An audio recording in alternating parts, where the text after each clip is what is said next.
Surrounded by rivers and coastal bayous, the city of Gulfport's founders envisioned a deepwater harbor that would become a mainstay of our local economy as it is today. By 1902, the harbor was dredged and opened to the Gulf of Mexico. And by 1907, Gulfport had become the region's leading exporter of yellow pine.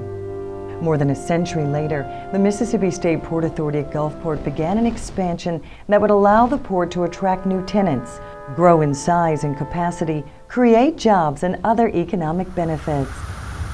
In August 2005, Hurricane Katrina's catastrophic winds and massive storm surge devastated the Port of Gulfport, delaying the original expansion. Since then, the Port Authority has rebuilt many of the damaged facilities and is now restoring and upgrading the port.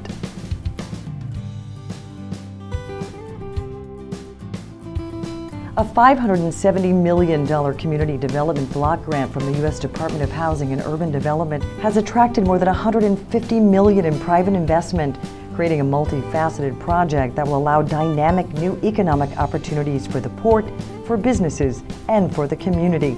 And that translates into a lot of new jobs. With the completion of an 84-acre addition, the Port of Gulfport now spans 300 acres. The state-of-the-art design facilitates growth for existing tenants and positions the port for significant and diverse business opportunities well into the future.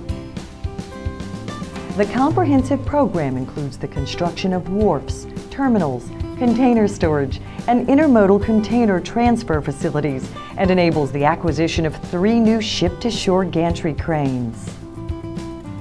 The new 7-acre DuPont site with 950 feet of wharf and 15 silos doubles their current bulk storage capacity. With direct rail link via Kansas City Southern, the new storage feeds the production of DuPont's plant in Delisle, supporting regional job growth. Adjacent to DuPont is Terminal 4.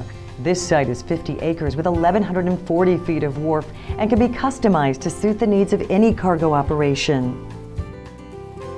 Dole Fresh Fruit Company, a port tenant for more than 50 years, will be located in Terminal 3. This 40-acre site with 935 feet of wharf will include a new maintenance facility, security gates, office building, and a transit shed with expandable chillers. Dole's terminal will have nearly 850 container parking spaces with electrical service, almost doubling their current capacity. Connecting our tenants to their customers is an improved road and rail system highlighted by the new intermodal rail transfer facility. This improved intermodal connectivity will provide for seamless access to multiple Class I railroads, expanding the port's reach across America.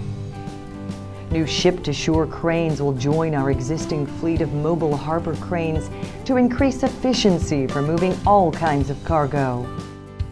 Crowley Liner Services will occupy the 39-acre Terminal 2 with 900 feet of wharf. A new administration, maintenance building, security gate, dedicated parking, and transit shed will be constructed on this site to complement the nearly 850 refrigerated and dry container parking spaces. Adjacent to the Crowley site is Terminal 1, currently an open tenant site consisting of about 21 acres, and will have an office building and security gate. As with Terminal 4, the Port Authority can work with a tenant to custom configure Terminal 1 to suit the needs of any cargo operation.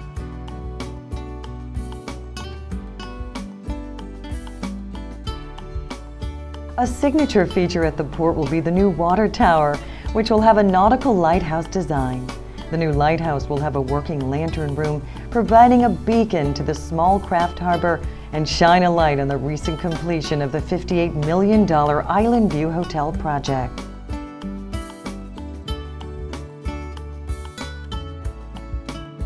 The North Harbor site is roughly 21 acres with an existing maintenance and repair and office building adjacent to the main entrance of the port. This site is available and ready to be customized. The 50-acre McDermott site will feature a world-class pipe fabrication facility as well as a dedicated dock for vessel berthing. The berth will accommodate reeling pipe onto McDermott's fleet of specialized vessels for transport and installation offshore. We are committed to environmental stewardship and work to soften the transition between the industrial port and the seaside community of Gulfport.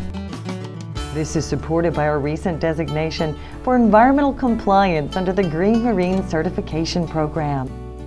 We're also improving the aesthetic value of the port's presentation to the community with a comprehensive landscaping improvement program. From a vision established more than a century ago, the port's rebirth after a devastating natural disaster has been hastened with the help from HUD. This has allowed us to attract an additional $150 million in private investment, new tenants, and begin the process of creating jobs well in advance of project completion. From fresh fruit to apparel and Mississippi-made products, from ore to offshore and shipbuilding, find your future at the Port of Gulfport.